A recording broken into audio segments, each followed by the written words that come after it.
Tofa da zafi-zafinta.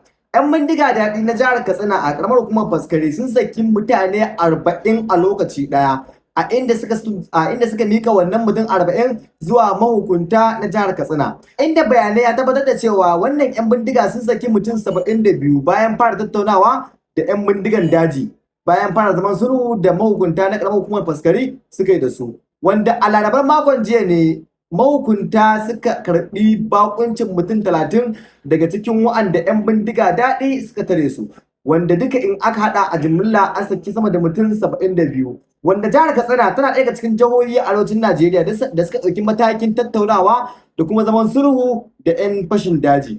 Shin wannan ne ra'ayinku, kuna goyon bayan tattaunawa da su ne, ko kuma kuna goyon baya ne a nuna musu ƙarfin soji? So wannan shine, Allah ya sa mu dace. Sannan kuma a wani bangaren shugaban karamar hukumar Faskari iya neman haɗin kan jami'an tsaro da su ba su haɗin kai domin tabbatar da wannan zaman lafiyar sulhu da suka cimma tsakaninsa da 'yan ta'adda ko a ce 'yan fashin daji. To wannan shine, Allah ya sa mu dace.